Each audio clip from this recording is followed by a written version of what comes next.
Donc, cette partie concerne la page 15 du chapitre 2 sur les équilibres chimiques.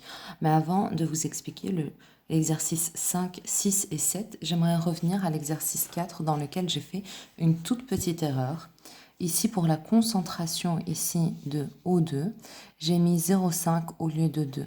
Et donc, j'ai corrigé ici. Donc, je devais juste corriger ici et ici. Et du coup, ça change ma réponse finale, qui est que le cassé est égal à 8. Donc, pour l'exercice 4, le cassé est bien égal à 8. Merci à la personne qui me l'a fait remarquer, elle se reconnaîtra. Alors, pour l'exercice 5, ici, on nous dit qu'on a un ballon indéformable d'1 litre. D'accord ? 1 litre, on doit comprendre quoi? On doit comprendre que le volume est égal à 1 litre. Donc déjà, on l'écrit. On nous dit qu'initialement, on a 11 moles par litre de A et que la concentration initiale de B, elle est égale à 14 moles par litre.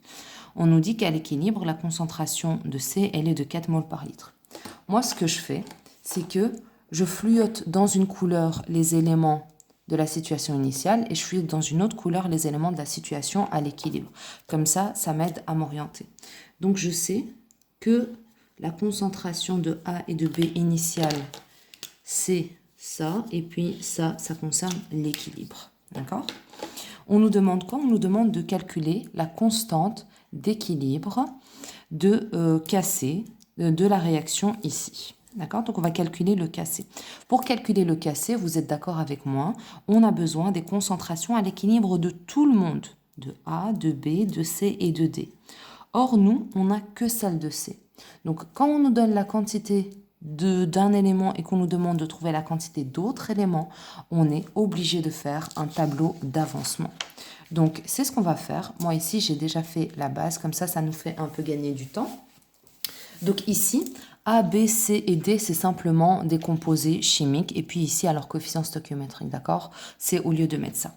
Donc, ici, je repère les éléments. On me dit que la concentration, elle est de 11 moles par litre. Mais moi, je n'ai pas besoin d'une concentration dans mon tableau d'avancement. J'ai un nombre de moles. Ça veut dire que je dois convertir ma concentration en nombre de moles. Comment est-ce que je peux convertir une concentration en nombre de moles? Grâce à la formule de la concentration molaire. D'accord? Si je veux isoler ici N, ça me donne C fois V. Donc, pour trouver mon nombre de moles, je prends ma concentration fois mon volume, c'est-à-dire 1 litre. Et ça va être très simple ici. Donc, ma concentration initiale de A, c'est 11 moles par litre. Donc, mon nombre de moles initial de A ici, ça va être donc N, C fois V, c'est-à-dire la concentration, 11 fois le volume, c'est-à-dire 1. Donc, ici, j'ai 11 moles. OK? Pour B, ici, on me dit initialement, j'ai 14 moles par litre. Donc, mon nombre de moles, ça va être égal à 14 fois 1, c'est-à-dire 14 moles. Donc, ça, c'est mon nombre de moles initial de A et mon nombre de moles initial de B. Alors, on ne nous parle pas qu'au début, on a quoi que ce soit. Donc, quand on ne nous dit pas qu'on a de produit, ça veut dire que par défaut, on n'en a pas. Donc, on a 0 mol de A de C et 0 mol de D au début. D'accord? On peut continuer à compléter avec les données qu'on a ici. On nous dit qu'à l'équilibre, on a 4 moles par litre de C. Donc, C, il est ici. Donc, à l'équilibre, si on veut calculer le nombre de moles, comme sa concentration elle est de 4 moles par litre, son nombre de moles il sera égal à 4 fois 1, c'est-à-dire 4 moles. Donc, on a déjà ça. Ça, c'est tout ce qui nous est donné dans l'énoncé. Ça, c'est toutes les informations qu'on a dans l'énoncé. Maintenant, on va pouvoir compléter. Alors, la lecture molaire, on n'a pas besoin qu'on nous dise quoi que ce soit. La lecture molaire, on a besoin des coefficients stoichiométriques. Donc, ici, on peut déjà commencer à faire la lecture molaire. Donc, ici, on a combien de x moles? Le coefficient stoichiométrique nous dit qu'on a 2x moles. Donc, on note 2x. Ici, pour B, on a 3x moles. Pour C, on a x moles. Et pour D, on a x moles. Donc, ça, c'est déjà fait. Alors, pour savoir le nombre de moles qui réagit, on peut aussi le faire de manière théorique. Tout simplement en regardant la lecture molaire. On sait qu'à chaque fois, on va avoir 2 x moles de A qui réagissent avec 3 x moles de B pour donner x moles de C, x moles de D. Donc ici, c'est des produits, ils disparaissent au cours de la réaction. C'est pour ça qu'on met un moins. des réactifs, pardon, c'est pour ça qu'ils disparaissent au cours de la réaction. Et ça, ce sont des produits, c'est pour ça qu'on met un plus, ils apparaissent au cours de la réaction. Alors, comme je vous l'ai dit précédemment, comment est-ce qu'on peut déterminer la valeur de C? Grâce à l'élément pour lequel on a à la fois le nombre de moles initial et le nombre de moles à l'équilibre. D'accord? Grâce à cet élément, on va pouvoir définir la valeur de X. X ici, on voit qu'on est passé de 0 à 4. Et pour passer de 0 à 4, on a dû faire plus X. C'est-à-dire que X est égal à plus 4. Et on peut le noter ici. X est égal à 4 moles. Comme ça, on ne l'oublie pas. Donc maintenant qu'on a trouvé la valeur de X, c'est simple. On va remplacer ici tous les X par leur vraie valeur, c'est-à-dire moins 2 fois 4, moins 3 fois 4, et ici, plus 4. Ainsi, on pourra trouver les concentrations à l'équilibre de tous les éléments ici. Donc ici, on avait 11 moles, on a fait moins 2 fois 4, 11 moins 8, on se retrouve avec 3 moles. Ici, on a 14 moins 3 fois 4, 14 moins 12, on se retrouve avec 2 moles. Et ici, on a 0 plus 4, c'est-à-dire 4 moles.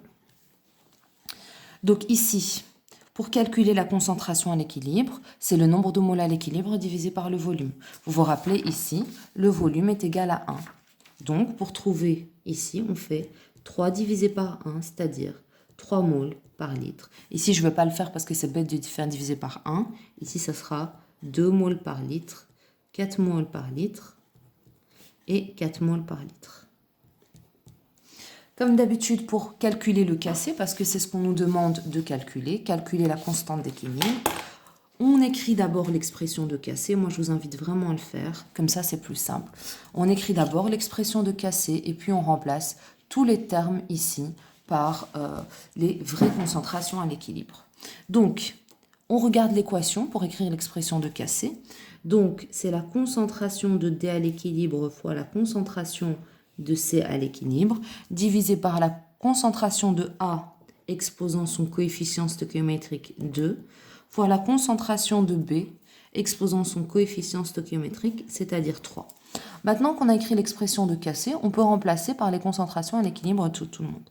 Donc D, c'est 4 fois 4, divisé par A, c'est 3 au carré, fois la concentration à l'équilibre de B, c'est 2 exposant 3. Et donc, si on calcule tout ça, donc 16 divisé par 9 fois 8, ça nous donne 0,22. D'accord? On arrondit à deux chiffres après la virgule. Donc. Ici, on a trouvé la valeur de Kc. C'est égal à 0,22. Donc, vous voyez que c'est assez simple. Maintenant, on va passer à l'exercice 6. Pour l'exercice 6, donc vous avez déjà la réponse ici, si vous le voulez, c'est 0,25 mol par litre, ce qu'on nous demande. Alors, on nous dit ici, on a une réaction. Donc, j'ai déjà écrit ici ma réaction. On nous dit, au début de la réaction, on a 2 moles par litre de A. À l'équilibre, on a 1 mol par litre de la même substance. On vous dit, sachant que le Kc est égal à 16, trouvez la molarité de B à l'équilibre, d'accord? Donc ici, on nous demande de trouver la molarité de B à l'équilibre en utilisant ici un Kc. D'accord? En général, quand vous avez des histoires avec Kc et des concentrations à l'équilibre et des concentrations initiales, vous devez en général toujours faire le tableau d'avancement. En tout cas, ça ne vous coûte rien de le faire. D'accord? À part si on vous donne vraiment toutes les concentrations à l'équilibre de tout le monde, en général, quand vous n'avez pas toutes les concentrations à l'équilibre et que vous avez un Kc, vous êtes obligé de faire un tableau d'avancement. D'accord? Donc, quand il y a Kc et qu'on n'a pas toutes les concentrations à l'équilibre, on fait le tableau d'avancement. Donc c'est parti, on essaye de remettre tous les éléments, on va essayer de compléter le tableau. Alors, on nous dit, comme d'habitude, j'ai utilisé le même code couleur, rose pour les concentrations initiales ou le nombre de moles initial et jaune pour les concentrations à l'équilibre ou le nombre de moles à l'équilibre. Alors, ici on nous dit qu'au début, on a 2 moles par litre de A. On nous dit, pardon, avant qu'on a un récipient de 1 litre. Donc ici, on sait que le volume est égal à 1 litre. On nous dit au début, on a 2 moles par litre de A. Donc, Ici, 2 moles par litre, comme je vous ai dit là tout à l'heure, pour calculer le nombre de moles, on fait la concentration fois le volume. Comme on a 2 moles par litre, on fait 2 fois 1, ça nous donne 2 moles. Pour B, on nous donne rien comme information pour B, mais on nous dit qu'à l'équilibre, on a 1 mole par litre de A. Donc, on sait qu'à l'équilibre, le nombre de moles, c'est 1 fois 1, on a 1 mole. Donc ça, c'est les informations qui concernent la situation initiale. Et puis ça, c'est les informations qu'on a à l'équilibre. Parfait. Alors, c'est tout ce qu'on peut trouver pour l'instant. Ah oui, pour les produits, comme on n'a pas de produit au départ, on peut aussi dire que ça, c'est 1 mole. On n'a pas besoin d'informations. Donc, je pense, et on nous dit aussi que le Kc est égal à 16. Donc, on va le noter ici. Kc est égal à 16. Donc, c'est parti. Donc, on va noter les composés ici, A, B et C. On peut déjà faire la lecture molaire, parce que ça, on n'a pas besoin d'informations. Donc, lecture molaire, ici, on a X mol. Ici, on a X mol. Et ici, on a 2X mol. C'est parti. Alors, ici, on sait qu'il va y avoir à chaque fois X mol de A qui va disparaître, puisque la lecture molaire, c'est X. Comme c'est un réactif, il disparaît au cours de la réaction. Et vu que ça, c'est un produit, il apparaît au cours de la réaction. C'est pour ça qu'on a un X. On va pouvoir déterminer toujours la valeur de X grâce à l'élément pour lequel on a un nombre de moles initial et un nombre de moles à l'équilibre. On sait que pour passer de 2 à 1, on a fait moins X. En gros, on a fait moins 1. Donc ici, on peut noter que X est égal à 1 mole. Donc on peut remplacer ici, moins 1 plus 2 fois. Alors, ici, malheureusement, on ne nous donne aucune information sur le nombre de moles de B. Donc, qu'est-ce que je vais faire? Je vais tout simplement écrire nombre de moles de B. D'accord? Vu que je n'ai pas cette information. Donc, ici, je peux dire qu'à l'équilibre, j'ai nombre de moles de B moins 1. D'accord? Ici, je peux dire que j'ai 0 plus 2 fois 1, c'est-à-dire 2 moles. À l'équilibre, c'est le nombre de moles divisé par le volume. Le volume ici est égal à 1, comme c'est écrit dans l'énoncé. Donc ici, c'est 1 divisé par 1, c'est-à-dire 1 mole par litre. Ici, divisé par 1, ça ne va rien changer, donc je ne vais pas l'écrire. Donc ici, c'est N-B-1 mol par litre. Et ici, ça va être 2 moles par litre. Alors, vous êtes d'accord avec moi que la concentration à l'équilibre, on ne l'a pas. Mais on connaît une formule dans laquelle sont impliquées les concentrations à l'équilibre. Et cette formule, c'est la formule du Kc.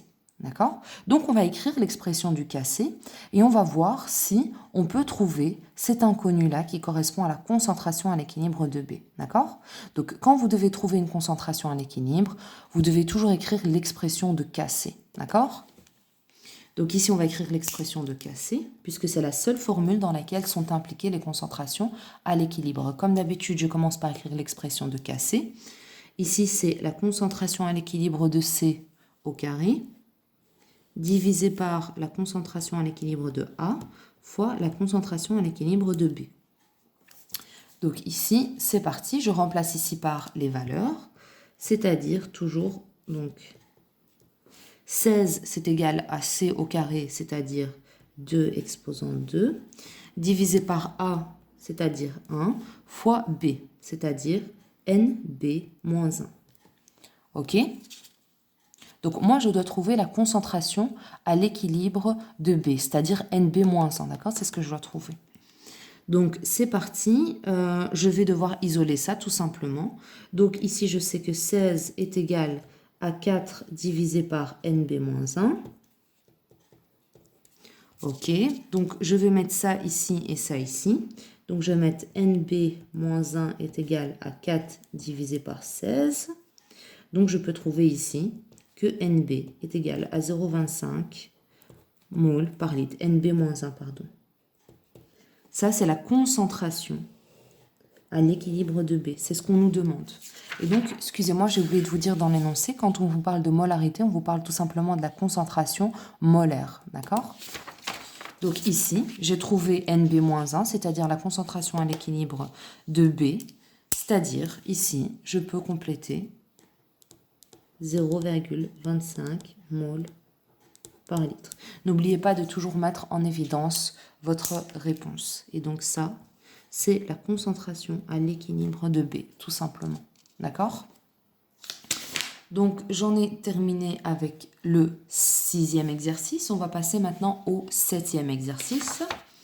Donc, dans le 7e exercice, on vous dit qu'on a une réaction entre l'acide acétique, ici, et l'éthanol, qui produit un ester et de l'eau. Ok, on vous dit, si on mélange une mole d'éthanol avec une mole d'acide acétique à température ambiante, on obtient après quelques instants 12 grammes d'eau. Calculer la constante d'équilibre de cette réaction. D'accord? Ici, pour cet exercice, je vais me permettre de déjà prendre l'exercice résolu et de le faire avec vous étape par étape. Ok?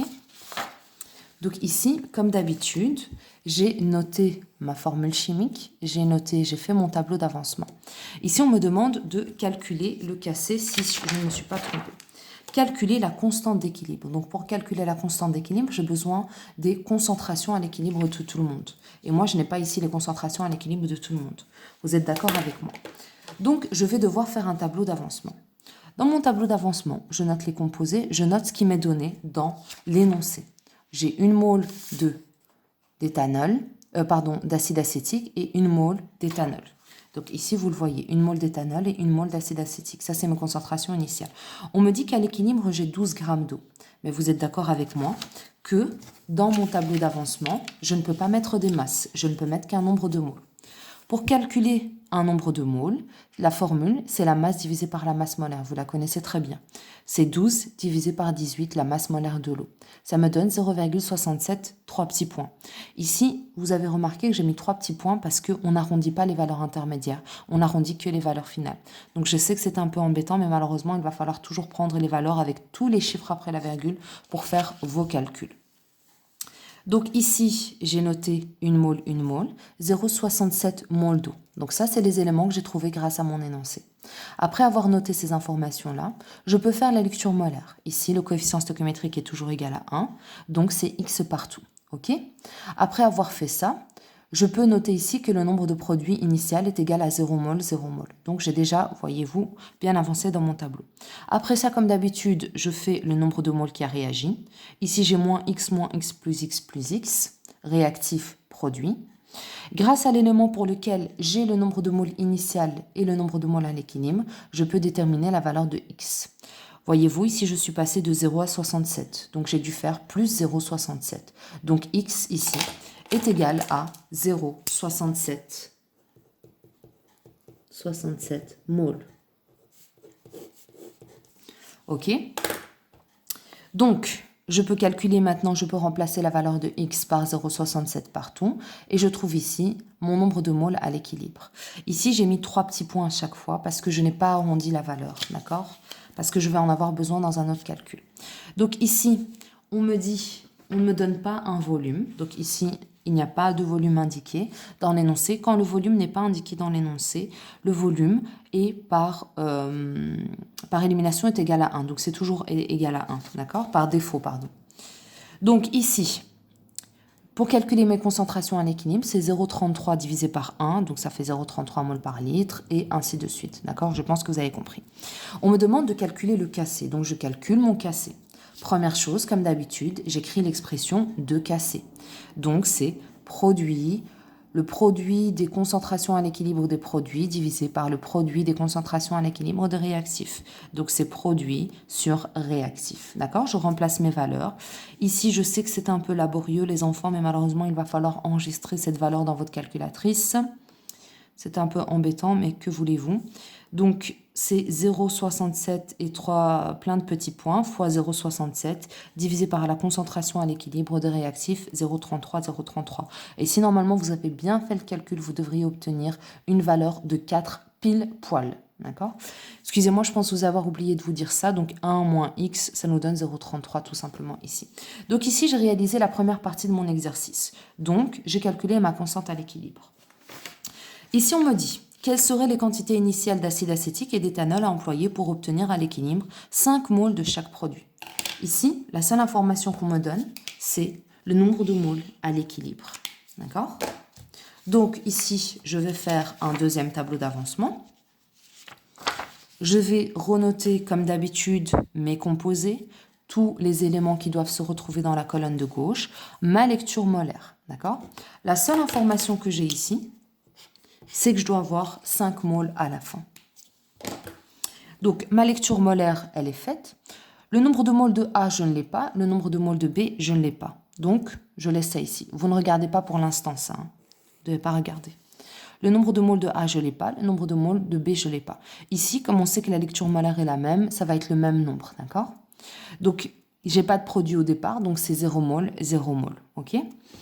Donc, grâce à l'élément pour lequel j'ai le nombre de moles initial et le nombre de moles à l'équilibre, je vais pouvoir déterminer ici la valeur de X, puisque ici, j'ai mis le nombre de moles qui a réagi en me basant sur la lecture molaire. Donc, je sais que de 0 à 5, j'ai dû faire plus 5. Donc, X est égal à 5 moles.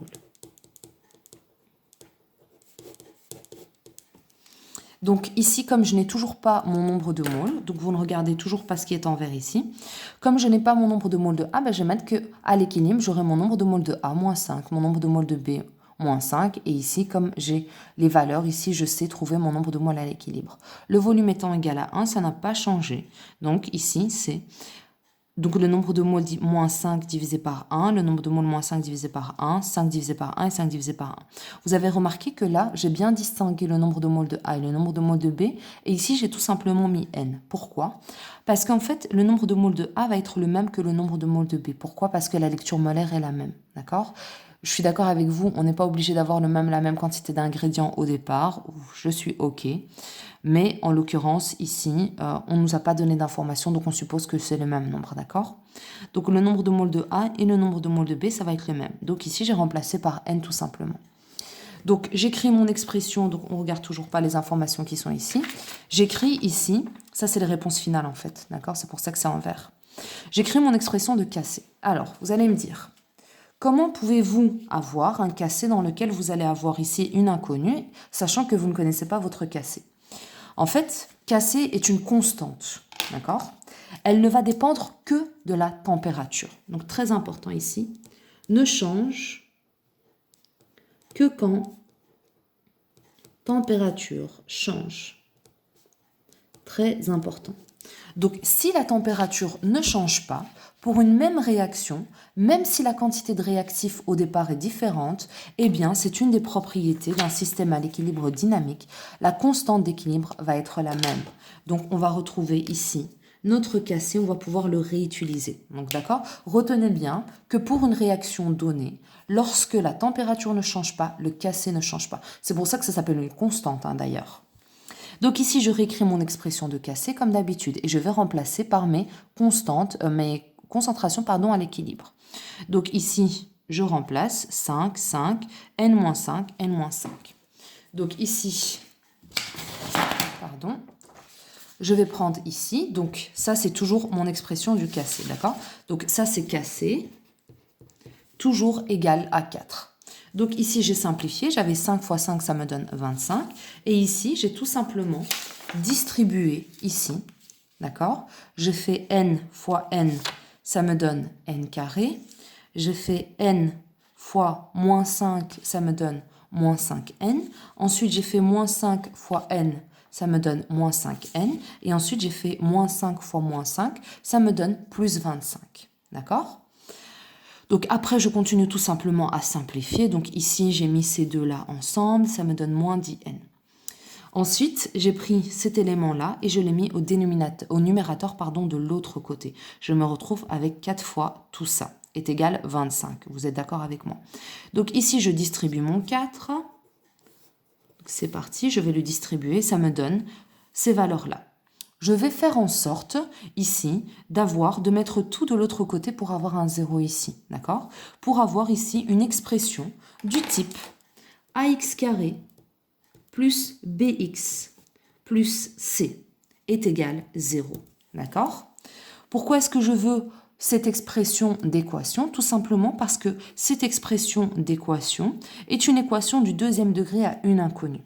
Et que pour une équation du deuxième degré à une inconnue, je peux trouver les solutions en calculant le discriminant delta. D'accord? Donc, quand j'ai mon équation ici du type ax carré plus bx plus c est égal à 0, je peux calculer mon delta.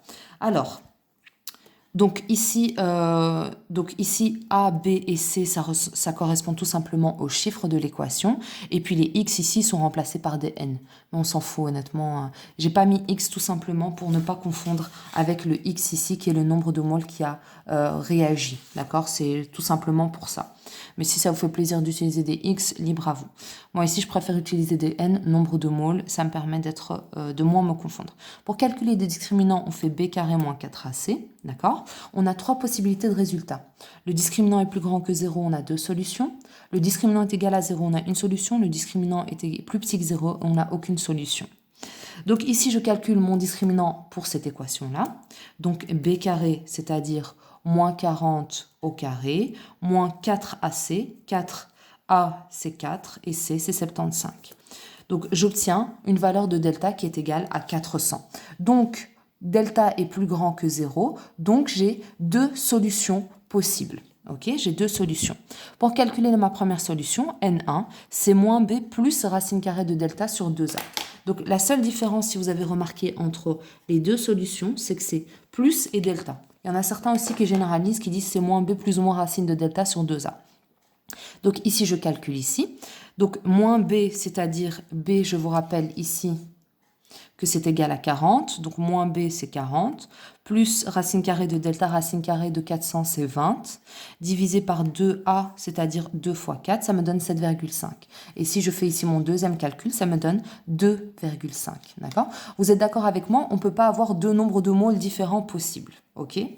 Donc ici, une des deux est forcément impossible. On va calculer laquelle.